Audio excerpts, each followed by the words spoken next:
ating mga smartphone o mga devices at meron silang mga linalarong mga e-games. Pero alam mo na, sa unang tingin, baka isipin nyo pang bata lang itong mga e-games at saka esports na to. Hindi na po. Ang esports, itong mga e-gaming, online games, ito ay malaking industriya na. No? Isipin mo, hindi lang pwedeng katuwaan ito. Pwede ka pang kumita. Dahil kumalat na itong mga play-to-earn games katulad ng Axie Infinity. So hindi na small time ito. Pero hindi lang yun.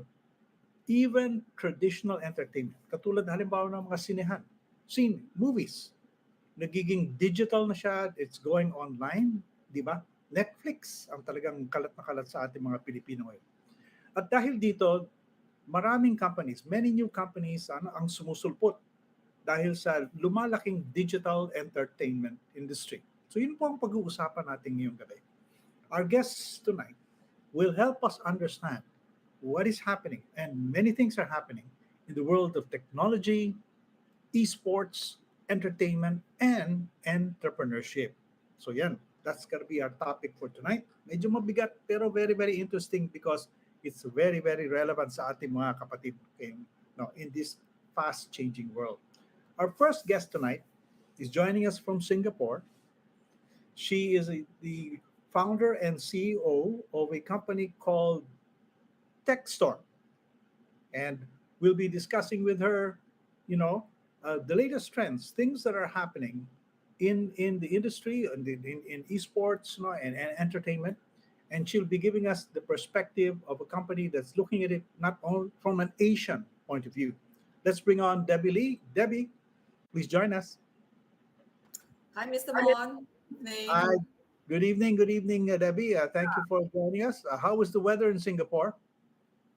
The weather in Singapore is very hot and very humid.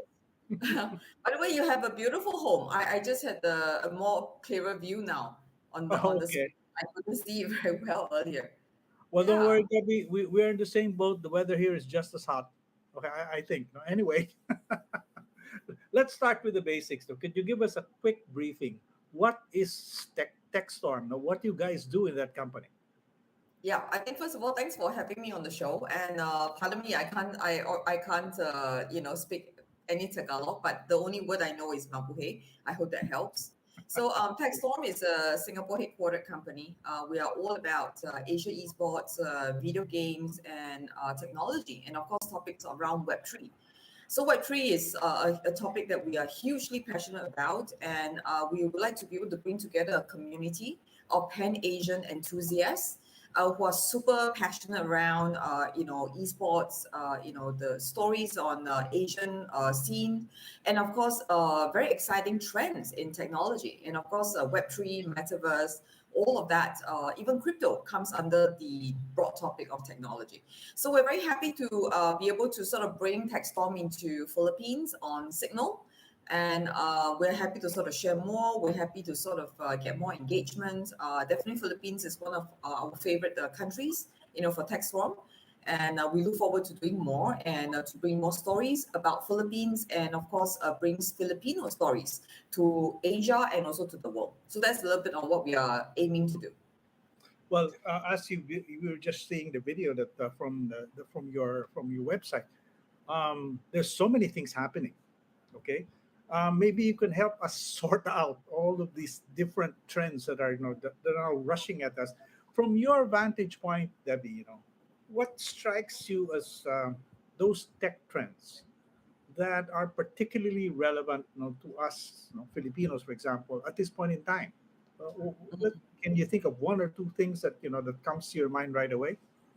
Right. Obviously, I think earlier you talked about things like NFT games. I think that is right up the alley of a lot of Filipino, users out there. NFT games have caught up recently, I think, in Philippines, Vietnam, Indonesia, and more countries to come. Obviously, that's something that's quite relatable, I think, for most of the Filipino gamers and users. But it's got to be a little bit more than just that. I think, generally, I think the culture of playing games, has always been very much a big part of the Filipino pop culture and very much a big part of the Filipino lifestyle. for a lot of the young people there, as well as a lot of friends that I know in Philippines. Have very good memories growing up playing the games, playing games with friends. So I think it's very much entrenched already as part of the pop culture. But I think what is interesting is that we are now very much at the nexus of the next growth, where we're seeing, I think, trends around verticals of blockchain, verticals of crypto, verticals of NFT, all of that sort of coming together to intersect with verticals of video games and esports. So once the intersection comes, I think it's really a technology meets gaming. It can Mhm. sort of unlock a lot of explosive growth in very interesting ways. I wouldn't say that I have a crystal ball. I think, Mr. Mon, maybe you have one. I'm not sure. Somewhere, hidden in your drawer, in your house, locked up. But I don't think we have a, I don't think we have a crystal ball. But we're excited about the journey, right? I think a lot of what we are doing is about uncovering and getting the step out as we discover new steps in the journey and enjoying the journey together with Filipino audience and users. I think that's probably the most exciting part. Well, you mentioned NFT, Debbie, and here's the thing that strikes me as very what interesting is that um, for I think Filipinos, the first big entry point for things like NFT and cryptocurrencies is actually in games Yeah. because a lot of people here are playing Axie Infinity, Yes, yes, learning how yes, to yes. do it, play to earn, and that stuff is done via NFT. I mean, that's how this technology has been introduced to the Philippine market. Um, do you think you'll see more of that kind of stuff happening? The introduction are going through games, through kids who are playing all of these stuff. Okay, I think maybe kids and young user demographic aside, because there's a bit of that issue with, I think, young users that's underage, below the legal age. I think that aside, if you're looking at just technology alone, I think there's again a lot of intersection. NFT is obviously one of the intersection because is one of the digital goods and services that sits on top of many other technology. What we're trying to say is that I think in the gaming world, digital tokens, tokenizing, tokenomics, I think virtual currencies, I think these are very much intrinsic to the game behavior. And it's not Mhm. something that's alien to most who are already very much in the game world. What we do are quite curious to see how in the future is actually all the immersive experience that comes with that. That has to be technology enabled. And of course, bring a final product to the sort of end user who's possibly a Mm. gamer, be an enthusiast, and how that transforms the whole experience. I think the play to earn game category is just one category. It will not represent the entire game world, right? Because the entire game world needs to have, I think, a lot more than that. And there's a Mhm. lot of other sort of competitive games that I think the Filipino, professional teams are very good at. Call of Duty is one of the really sort of a top gameplay in Philippines for a long time. Very, very hugely popular. There are a lot of other games like Mobile Legends, PUBG. All these are pretty popular titles and will continue to be. Other game titles which are coming out like Valorant, first-person shooter games. I think that will be very much part of the culture, and it'll keep evolving and growing. I don't think there's a sort of one single trend for the entire country of Philippines. I think Okay. Philippines, I think itself is very diversified. Okay. Well. Aside from esports and games, I mean, TechStorm is also you've got content about other stuff. No? For example, you have I don't know what to call it, TV shows like, that I find very interesting, like Shark Tank. No, Yes. this yeah, this is a this is a show where big name and big name entrepreneurs. These are billionaires, multimillionaires, people.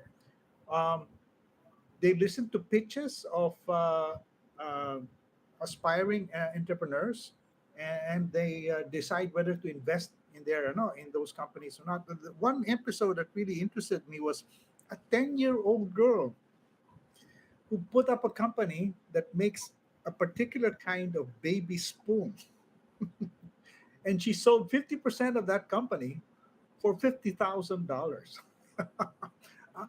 I mean, how much traction do those kinds of shows have for you in your network, in your website?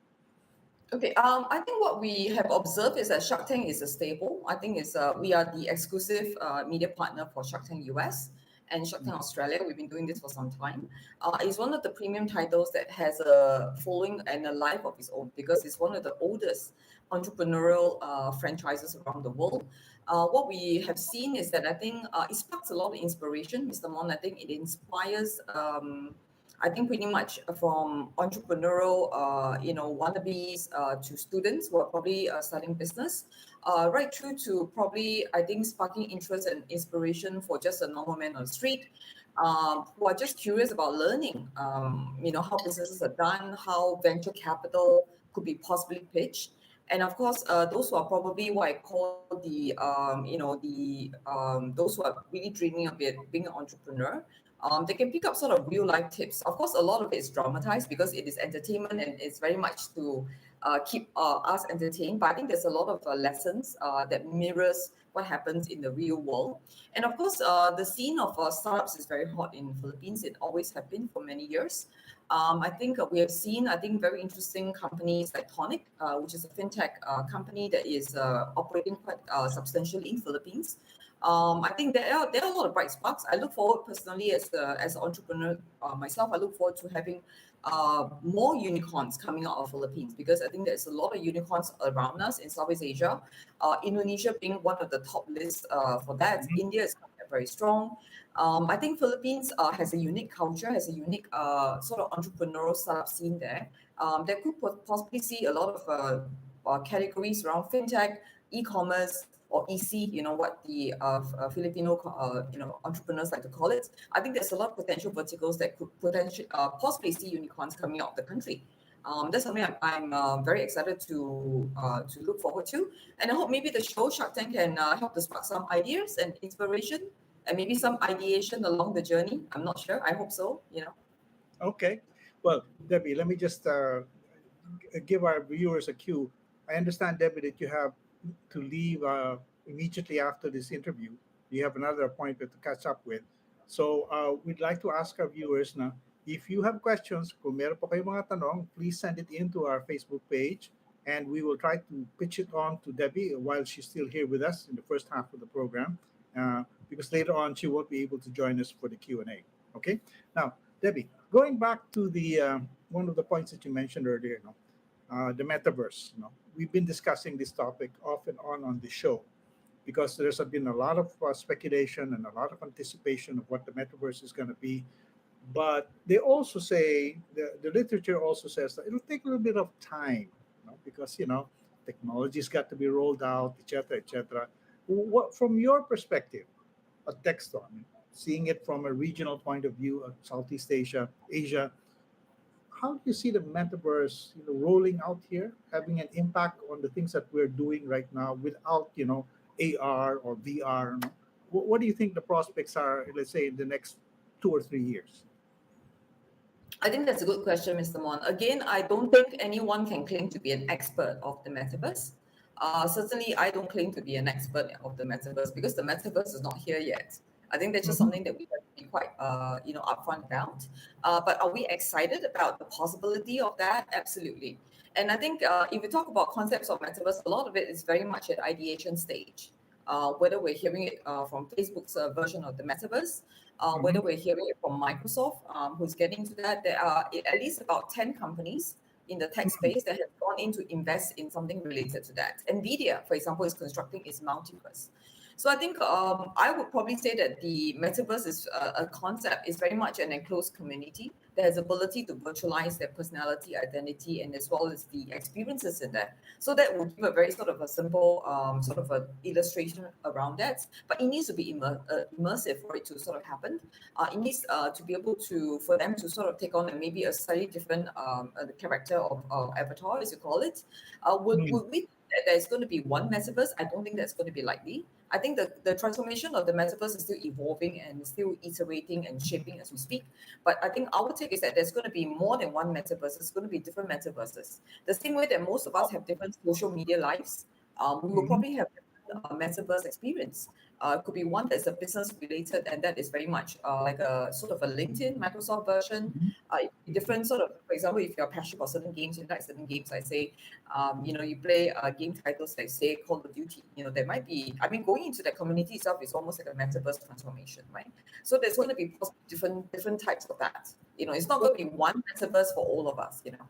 Well, like you mentioned, Debbie, for example, companies, many different companies are pushing on their own vision of metaverse. You mentioned one, for example, Microsoft, and Yeah. it comes to my mind, no, because um, Microsoft is, of course, a very office kind of software, and how do I say it? Work from home is becoming part of life of the work life now, and and now they're pushing what virtual reality, augmented reality through their existing platforms. Are we going to see more and more work from home with that kind of element coming in, AR, VR coming in your Zoom, or rather, what in your Microsoft Teams? I think Microsoft getting to the metaverse will probably give us an idea where they're heading with that, because Microsoft, as you rightly put, is very much a professional environment. It's an enterprise sort of environment. With that, obviously, you have your Teams, you have your LinkedIn. All of that is very much within the Microsoft portfolio. So I think the business, enterprise, professional facet of the metaverse world, possibly. I think that's very much immersive around characterization of us as an extension where we operate in a professional context. But what we're trying to get across is our take is that likely there's not going to be just one metaverse, it's going to be different ones, right? There could be one that's for social recreation. You could also possibly even create a metaverse just for your own maybe village or province or even your school, where we we are alums, right? That's totally possible because it's just basically a collective community who's able to sort of be community driven, and it's going to be decentralized in that model. So that's very much sort of the concept around that. But I think we don't have one facet in all of us. All of us have multiple facets, right? Just that we have a professional life, we have a social life, a recreational life. We have also hobbies within what we do. So I think that's very much the way we envision the world of the metaverse or even multiverses, depending on which company and which company terminology is being used. That's very much what we see as a potential future. Well, Debbie, when you talk about all of these different possibilities, having what several metaverses, not just one. Mhm. The thing that comes to my mind is that, oh my gosh, there's a lot of work that has to be done, a lot of creative, technical work that's got to be done in the next couple of years. If I were a kid, let's say I was in college, what would you suggest to a person like in that kind of situation? How should I prepare for this kind of world where the metaverse is slowly being rolled out? No? Is there a course or is there some kind of skills that I can build, acquire, or develop so that I can make myself competitive in this kind of world? Yeah. I think that's a good question, Mr. Mon. I think we are very much at the nexus of a lot of transformation. This nexus of transformation will also trigger and create disruptions in the sort of the job world. So there's going to be what we call displacement of jobs. There's going to be creation of new jobs. So these two will coexist together. So I think according to some of the stats, which I don't have it in front of me at the moment, but I think we can easily Google that later. The numbers, I think, close to probably 300 million or maybe 700 million jobs worldwide that's going to be displaced as part of the technological disruption. Web3 that's coming in is going to also displace jobs. But what it's going to create is that it's going to create a new cluster of jobs that will be available and skill sets that need to be learned or relearned. This could be everything from cybersecurity, data analytics, right through to coding. I think coding will always be relevant. Coding around languages that can transfer or cross over to AI, like Python, for example. Blockchain coding is a huge gap at the moment. The world is just lacking of blockchain coders. I think the last number that I got in touch that I sort of remember was probably in the region about maybe 20,000 plus minus or 30,000 blockchain coders around the world. And if the transformation of technology is going to be blockchain enabled, whether we are putting more goods and services or more companies deploying into private chains for companies and enterprises or public chains that we're going to be using, we are very, very short of coders in this space, right? And developers. Mm. Of course, other categories will be things to do with hardware. Because as you said, metaverse cannot be a metaverse unless you have something immersive. And to do immersive means you need to have something that is in a hardware gear, right? So it means that if you have a hardware, it's going to break down, Mr. Mon, at some point. It's not going to go on forever. It's not going to repair itself. So it's going to break down and someone needs to fix it. And I don't think I'll be the one that's going to be fixing it. It's not something that's it's going to be way off my skill sets. So robotics is big hardware and software integration, IoT sort of skill sets. All of that sort of goes downstream. And I'm just, like I said, this is just the tip of the iceberg.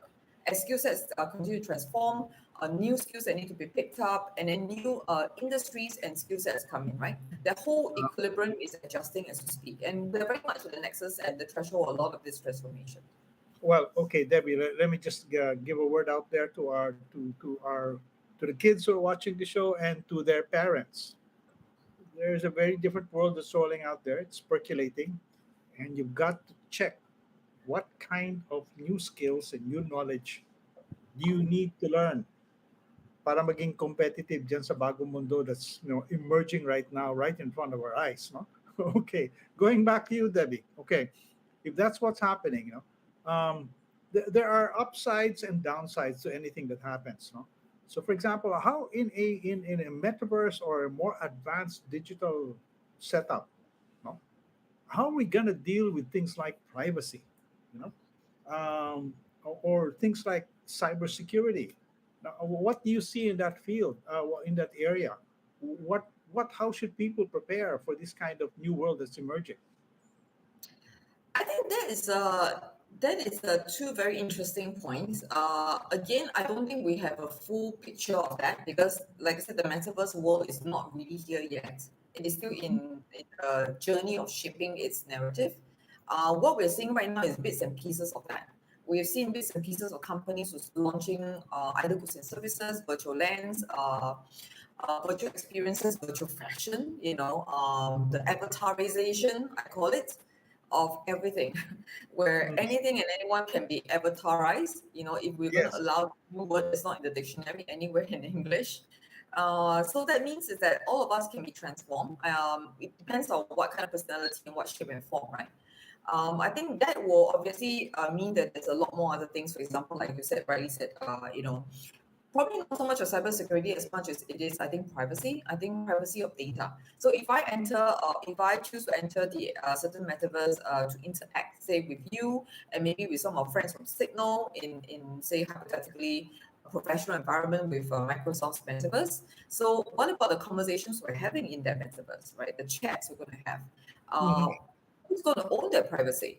Right. So I think Yes. there's a lot of that sort of underlying concerns that's not fully being addressed because, like I said, the whole shaping of the metaverse is the narrative is not solidified. It's still shaping as we go. A lot of gray areas, a lot of unknowns. I think that's very much that because the metaverse creates certain situations which the real world doesn't create. Say, for example, if I get a chance to meet up with you, Mr. Mon, in Manila, and we're having a coffee chat, we're having lunch together, we're having a conversation, and that conversation is going to be private, just between us, maybe some of our friends Mm. together. You don't need to sort of ask whether if the conversation we're having, say, in a restaurant, does the restaurant own that conversation that we are having? Obviously not. We're just there as guests, right? To have. But in a virtual environment, in a metaverse, can you imagine we have a virtual coffee, a virtual sort of experience, and we're having a conversation? Obviously, that is the digital data, that's a digital footprint. So it means that we're creating digital footprints that we don't know where the data depository is going to be and who owns the data depository and who's going to actually encrypt that or secure that, or is that going to be actually written off, right? So I think there's a lot of that pieces that is not fully clear, and I think I don't think one single person or one single entity today right now have that all of the answers until that sort of shape and form crystallizes a little bit more and start to sort of take a little bit more shape and form. Okay. Well, Debbie, we have enough time just for a question that we got from our audience, from Adrian Sanchez. He says TechStorm is also a TV channel. And how does it compare to watching esports games on Facebook Gaming or Twitch TV? How would you answer that one? Right, that's Andrew Sanchez, right? You said. Yes, that's Adrian Sanchez. Oh, sorry, Adrian Sanchez. Yeah, thanks for the question, Adrian, who's tuning in, and thanks for paying attention to TechStorm. So we're unique in the sense that the content that we bring in on TechStorm is 100% exclusive, or at least a co-exclusive. So what that means is that if we're running stories around Daigo Umihara, which is one of the world's top, Japanese, street fighter, professional street fighter, the content and the series we have that in terms of the rights is exclusive to TechStorm. And if you're tuning in into Signal, we are just Signal Channel 148. The content that you're going to be watching is only exclusive to us and it's only available to us. So we do make a big effort and we do actually invest quite heavily in terms of securing exclusive rights to provide the best experience for our audience across the region, including Filipino audience and subscribers there. Obviously, for the tournaments itself, when you're talking about tournaments and competitions and leagues, we do need to accept the fact that a lot of these tournaments and leagues, we do need to make that available to non TechStorm subscribers. The reason is because the game titles or the tournament titles themselves have their own game following. And we need to make sure that they have a chance to be able to watch the competition, of the game title. So I think it's just to make sure that there's a caveat around that. But we will say that almost near 100% of what we have right now, whether it is Esports Revolution, whether it's Modern Day Gladiators, whether it's gamers, or whether it shows like Nintendo Quest, almost 100% of that is actually exclusive to us. And you can sort of enjoy TechStorm as a TV channel, as a TV offering on Signal Channel 148. Okay. Well, Debbie, thank you. Thank you very much for spending time with us tonight. And looking forward to your visit here in Manila. We should have coffee, not virtual coffee, real ones. Yeah, not metaverse coffee, a real coffee, right? A good cup of latte. Yeah, a good cup of latte Yes. and a nice piece of chocolate. Well, Yeah. Americano's fine with me, so that's fine. Yeah, Americano works for me too. And thanks so much, Mr. Mon, for having me on the show. And pardon me, I'm not able to understand most of that in Tagalog, but the only word I can share in Tagalog is mabuhay. I hope that helps. And I Yes. definitely look forward to seeing you in person. And for everyone who's tuning to the show, thank you so much, for tuning into Tech Muna. And please catch a TechStorm on Signal. We are available on postpaid plans 290 and prepaid loads 300 and up. So yeah, look forward to more exciting things like Black Mirror, Shark Tank on TechStorm. Yep. Catch It is coming soon. Right now, I think it's happening already in April and May. So look forward to that. And thank you so much, Mr. Mon. Okay, thank you very much. This Debbie Lee, she is the CEO and founder of Techstar. Mga Thank kapatid, you. we will take a break. Thank you again, and we'll take a break. We'll be right back.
Okay, welcome back mga kapatid. Tuloy po tayo sa ating discussion tungkol naman sa esports at saka mga games. No?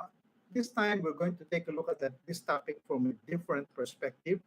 Ang guest po natin, medyo ibang klase itong ang ating guest natin ngayon. She is the CEO and co-founder of an outfit called AcadArena. I hope I got that right. Ariane Lim, good evening, good evening. Good evening. It's actually AcadArena. Ayun, yun. Tama. AcadArena. Kasi it's a combination of two words, right? Anong pinagsama niyo po? What are those two words? It's academy and arena. So AcadArena. Okay.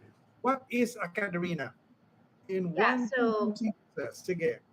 yeah, AcadArena is a place where students can play, connect, and earn. So in AcadArena, para kaming school na din kasi we're solving different types of problems. We have different projects and products catered to students. Na from enrollment to graduation, it doesn't matter what game you play. It doesn't matter if you're good at it. It doesn't matter kung gusto mo maging streamer, maging caster, or athlete. We have something for you. So here we use video games and esports. We don't use the word e-games really to solve Okay. student problems. And recently we delved into Web3, but all for again increasing the quality of life of students. So, okay, no, balikan natin yan sinabi mo, Ariane. Basically, you're saying, I don't know, is it correct to say you're a campus esports organization? Is it parang UAAP or NCAA? Parang ganun ba yun? Well, we do have that side, but now we're more campus gaming and esports. It doesn't. We're not just a tournament. Mm. And our tagline actually is not just play. So we have scholarships, we have educational materials, we have mentorship opportunities then, and soon may internships din kami. So this Alliance Games is actually what is similar to UAAP and NCAA, pero national siya. Mhm. We don't restrict it to only a set number of schools, as long as they are backed by an organization or a college or even their whole university. You can join there, and we also serve like 5 games. So we're like one of the biggest esports IPs in Southeast Asia, not just in the Philippines. Okay. Sandali. Before we go further into what you guys actually do, Ariana, there's something that comes to mind usually pag sinasabi mong campus gaming, no? Mm. Uh, Esports, tapos kasama dyan education. Parang ang hirap i-mix, no? Di ba? Ang image ng tao ng mga nag-online games imbes na nag-aaral, naglalaro. Parang gano'n, hindi ba? So how do you square this circle, Ariano? Does is it is sports esports something that can be serious, hindi lang siya puro laro? Okay. I guess a bit of a background as to how we also like came up with it, right? Ako, I was an honor student. I graduated cum laude in Ateneo, and I loved school. But at the same time, I was a gamer. I even organized an esports tournament in campus in my senior year, and that's the first time I saw like the power of esports in terms of like a community. And I can honestly say that a lot of a lot of video games, a lot of different types of video games have taught me more compared to my other classes. It had given me a lot of like soft skills and hard skills that I would otherwise not get just by, typically studying hard. Mhm. So with that in mind, right, we designed AcadArena's projects and products. We designed our offerings to students na parating may educational layer. Kasi yung student, iba siya, yung bata, iba siya pag naglalaro siya eh. They suddenly get hyped, you see a different side of them. And Mm. I think that's to see a different side of them in general when they're otherwise quiet in school and in classes is something Mm. exciting. They just need guidance. They just need to be able to understand what are they learning out of the 4 hours that they play a day. And Mhm. it's about projecting that and showing it to the world na hindi lang to basta laro. Our tagline again is not just play, and we're creating antithesis to the otherwise stigma-ridden industry that is video games and esports. Well, alam mo, kailangan natin, I think we have to dig deeper into that because this is a very important point that you raised. No? Sinasabi mo, Ariane, is that marami kang pwedeng matutunan na practical, makakatulong sa buhay mo, makakatulong sa hanap buhay mo, no? Through games. Can you give me an example in your own experience? What did you learn playing games that has helped you in your career? Paano siya nakakatulong sa iyo at And how did you learn it? Okay, let's go to the typical image of a gamer screaming at the screen, right? Mhm. Um, and usually these students play as a team. So limang tao sila. But Okay. sometimes there's this one player that gets really angry. They get really into the game. And this is like the typical toxic player that is used to stereotype us gamers, right? Okay. So I've had those kinds of friends. And there we learned a lot, and our students as well, no, they learn a lot of conflict resolution scenarios. They learn a lot of teamwork and communication when they are forced to like collaborate onto something. Okay. So Okay. in esports, because emotions run high, there's a lot of strategy, there's a lot of stakes involved, similar to sports. They get those kinds of soft skills, those qualities in them early on. Mm-hmm. Mm-hmm. But in another side of the coin, when I organized the tournament, no, that was like a lot of project management skills, a lot of marketing skills and design skills that I had to learn by myself, to figure out by myself. And yung students namin ngayon, they're amazing. They can broadcast their tournaments by themselves. Mm-hmm. They can cast it by themselves. They can organize big tournaments for their entire universities, and they're just like what, 18 years old. Iba na sila. Oh, okay. Okay. No, those are marketable skills.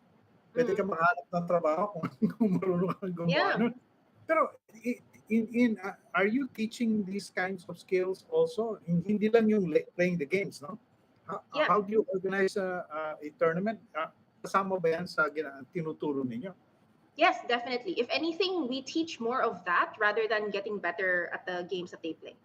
Kasi syempre, the students, I mean, we're not a pro team, right? We're not going to Mhm. train them to, we're not going to coach them ourselves. But instead, we give them a platform to have their own tournament. We give them event support para hindi nila kailangan isipin kung nawala silang budget. Gawin mo lang. Kami bahala sa inyo. If they need help to figure out certain things or to just affirm what they're doing, we're also there for them. We're very careful na we'll give them theory, pero we'll give them a platform to have application then, because that's very important in our way of doing education, no? Especially for esports and gaming na very interactive. It's definitely more entertainment and marketing centric. Pero how do you teach these kinds of skills, Ariane? So meron kayo mga teachers in marketing, in program organization, etc., etc. Meron kayo mga ganong klaseng tao? Well, our staff, we have a specific department that is specific for those student life concerns. No, we Mhm. have a coordinator for the different clubs that we support, esports and gaming clubs. Minsan engineering na gusto gumawa ng esports, it actually doesn't matter. Basta you're prepared to rally your students to do campus gaming and esports the right way, we can support you. So para silang, meron kaming parang Office of Student Affairs na specific for that. Meron din Mhm. kami taga-coordinate for scholarships na mga student gamers na nag-a-apply for traditional scholarships. We also have somebody na for partnerships sa schools. So that para yung teachers then they understand what we're doing, and all of that has like an educational layer to it. We ask the students what they want to learn, and we provide them like on-demand seminars and workshops, and again a platform to apply it. So it's a continuous cycle talaga. We never stop doing it. Paano yun, Ariane? For example, ako, how do I apply for a scholarship? Paano ba yan? Anong proseso nito? Well, actually, we have a platform for it. It's not hard. We designed it in a specific way. Na you apply to our scholarship the same way you'd apply in any type of scholarship. A lot of the requirements are also very similar to it. Yung talagang twist lang niya is we're requiring our applicants to be a certain type of, sometimes a certain type of gamer. So meron kaming ASA for senior high school, We have AcadArena Women in Esports. We have creator grants. So we really, again, it's part of our mission na kahit anong type of student gamer ka, you get to apply to us. Just go through our website, submit what you need, and if you make the quota, then that's it. Yung kaka-computer mo, naging scholar ka, you get to help your family. Pero what do you look for? What do you look for in a person, sa isang aplikante, na pag nakita mo yan, sasabihin mo sa sarili mo, Ale, okay to. This is the kind of person na gusto namin bigyan ng scholarship. Anong hinahanap niyo? It depends on the category. So, for example, for AcadArena Women in Esports, we're looking for really like great women who are great examples to other women as well when it comes to gaming. They have to some degree internalize what they can do to uplift other women in the space. No, it takes a level of maturity to do that, and they have to be able to like show that in their essay, for example. But for like the more needs based stuff, we want to see if, oh no, we want to see if our students are able to were breadwinners even before the scholarship. Kasi syempre, um, life is difficult for everybody. And we want to be able to make sure na itong gamer profile is somebody who has tried their best for their family as well. Okay. Pero you brought up the point, Ariane, that I find interesting. I want to pursue that further, no? Kasi pag sinabi mong gamer community, ang image ng karamihan na pumapasok sa isip ko is predominantly male, hindi ba? Mm. And gamers are mostly boys or men pa rin, no? Is that changing? I mean, dumadami na ba yung mga naglalaro mga women in this particular kind of activity? Yeah, definitely. I can remember back then why I was prohibited by my grandma from playing video games because it's because I always wanted the Game Boy, right? But because it was named Game Boy, my parents and grandma thought na gaming isn't for girls.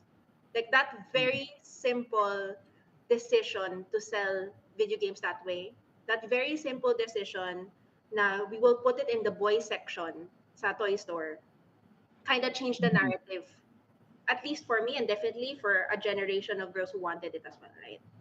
But nowadays, there's a lot of efforts by game developers, publishers, for whether for esports or otherwise, to be more inclusive talaga. Okay. And there's still definitely a lot of work to be done. There's definitely more. Until now, mas marami yung guys was playing video games, but yeah, myself, I want to like change that in my own little way. Oh, sige. Pero let's go back to the basics, no? The games themselves, no?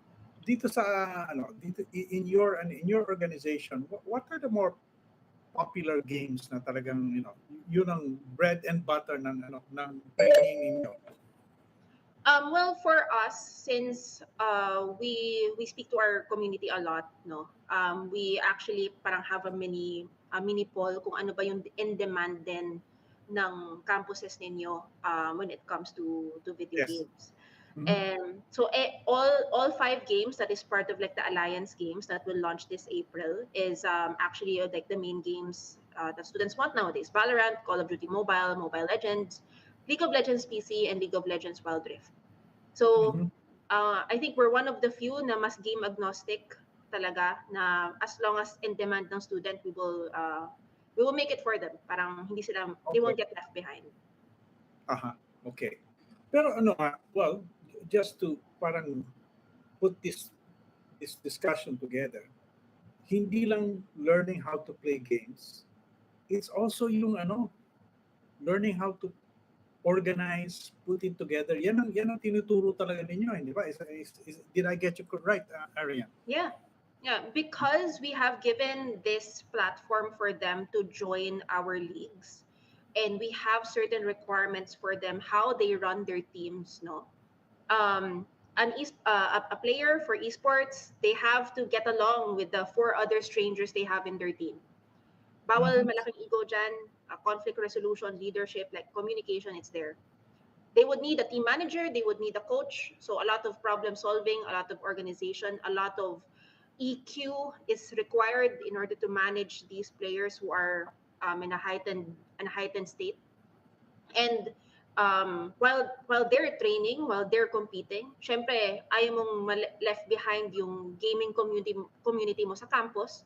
So you will organize tournaments for them, which has project management skills, broadcasting skills, design, all of that. These students are doing right now. It's not theory, it's not a dream. They are doing it right now, and they do it with such great success. Nakakaingit. Dami kang natututunan pero enjoy na enjoy ka pa at the same time. Ganun ba yan? Wait, I've got a question here, no, na, because this is something interesting. I mean, yung scholarship grants ninyo, I mean, I understand that you had a deadline last month. How's it? What's the result? How were the scholarships faring out? Actually, the one that we had a deadline last month was for our Metagoon scholarship. It was like the full ride scholarship, but like a lot of our scholarships refreshes naman. We still have scholarships active now. Na deadline talaga niya is May 26. Meron lang cut-offs na we get to shortlist people per month, no? Para they can reapply if they didn't get shortlisted, meaning you can improve your application. And if you're shortlisted na, you feel better na you can manage your resources better and your time better. Okay, lastly, I mean, ano yung deadline? What is the scholarship that has its deadline later in May? May 26 is like the rest of our scholarships. It's ASA for women, families, senior high schoolers. We have a gear aid as well. Like all of those, we have them in a quarterly, 3-month cycle. 3-month cycle. Okay. Sige. Ariane, we'll be taking a break, but we'll bring you right back. No? We'll be taking questions from our audience. No? In the meantime, mga kapatid, wag po kayong aalis. We'll be right back.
Okay, welcome back mga kapatid. We're going to continue our discussions with AcadArena, and our guest Ariane will be taking your questions now. Ariane? Okay. Yes, right. Meron na mga tanong, no? Kita mo talaga may interesado. No? This is from Gihan. I don't know if I got his name right. Gihan Herreros. Good evening po. Pwede po bang sumali kahit enrolling pa lang? I'm not sure. Yeah, actually, we have a lot of leeway for incoming students and even students in leave of absence to join. So you can go to our website, you can create an account there. That's free for anybody. But depending on what you want to do, kung gusto mong mag-apply for scholarship, gusto mong sumali ng weekly tournaments namin, or gusto mong sumali ng mas malaking tournament namin under the Alliance Games, they would have different eligibilities. But we are very considerate given that the education sector is very hard hit. Gusto namin bumalik mga students and they don't feel like they're missing out too much. No? Okay. Here's a follow-through question, I think similar to that point. This one is from Matt Reyes. O sige, how young ang pwedeng mag-enroll? That's question number 1. And number 2, paano yung design ng esports education ninyo? Okay. Thanks for that. Actually, we're not a school. You don't need to enroll to us. We have more modular education in our case. Wala kaming age requirement. So just follow our channels. Just register an account with us, and you'll be able to see what we have to offer every month. It doesn't matter if it's broadcast related or mass esports psychology related. We offer those naman cyclically. Okay, okay. Here's a question from Joey Loom C. Ito, interested question na to eh. If pumasok ako as a scholar, what do you need from my end? What are the requirements? Yeah. Well, again, it depends on the type of scholarship you want to apply for. Some of them would not require an essay. Some of them would. You would need, though, to be an enrolled student. Definitely, we do not require ITRs, for example, mga ganong klaseng documents that is usually required sa mga traditional scholarships, just to make it more accessible. Um, in general, we look at your introduction and essay more aside from your eligibility because we want to know what kind of person you are. So the better you're able to like articulate that to show us how you see video games and esports as a positive force in your life, um, then you'd have a really good chance. Okay, fair enough. O sige. Here's a simple practical question. Ryan Valencia, gaano katagal yung course ninyo? Again, we're not a school. We don't have a 4-year degree either. We're very much for modular learning, and we're very much for a type of education na from theory to application. We're there to like guide you, no? So you can like soon we'll have these offerings online, but it's up to you. It you can go for like the 1 day or 2 day na workshop or seminar, or even like just a 1 hour talk. Or if you want to really immerse yourself in it, if you have an organization in your campus who is willing to do esports and gaming, or maybe part na sila ng AcadArena, do join them. We have a lot to offer there through the clubs. Okay, okay. And here's another question from Ike Arboleda. Will you consider esports as a profession or just a diversion? Well, uh, it's definitely a profession. It's not even just a profession; it's an industry. It's been an industry for what, a decade now, if not more. And it's if you try to tell people that like nowadays it's a diversion, it's like you're living in like the 1980s or something, when it doesn't exist. Aray, aray, aray. Sorry. Sige. Anyway, sige. We're at the portion of the program, Ariane, we asked this, meron kaming i-connect sa tech. No? Sagutin natin itong mga tanong na ito.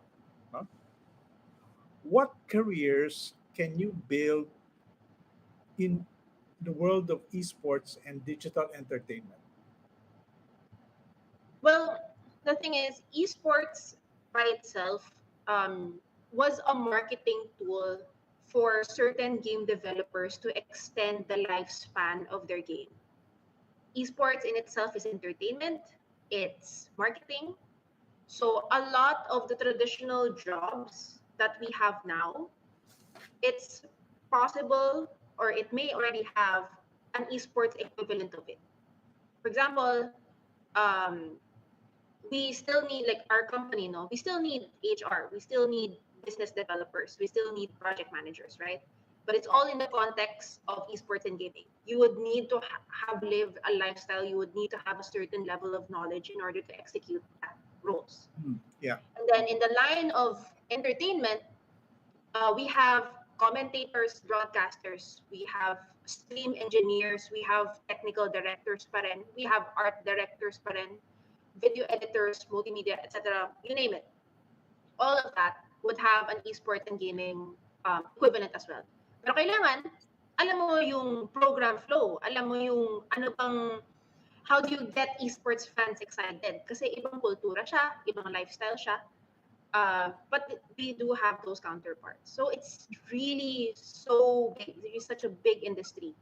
Yung napapanood nyo sa Facebook na tournament, yung nakikita nyo lang kasi it's a 5v5. You only see those 10 players.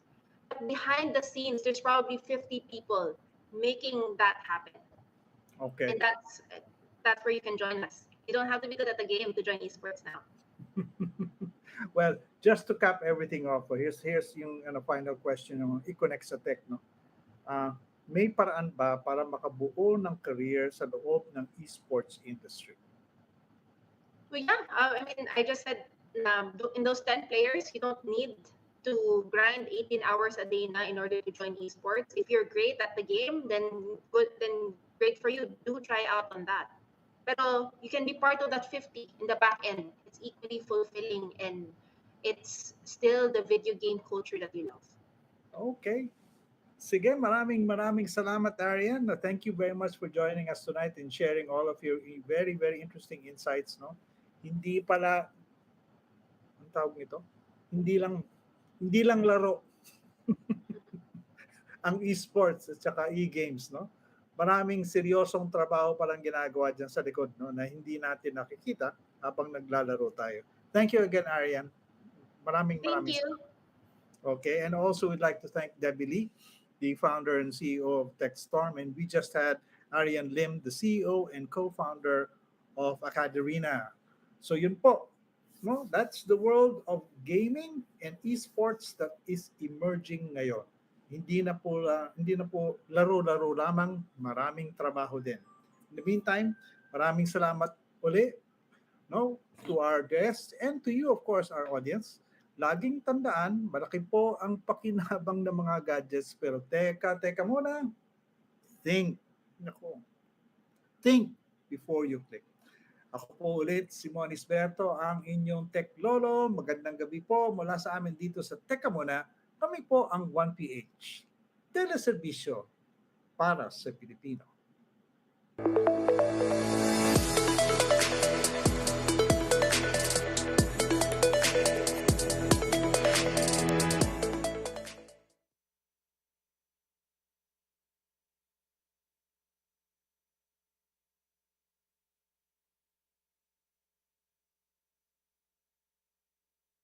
Ng bawat isa tungkol sa negosyo, trabaho at kalusugan. Hosted by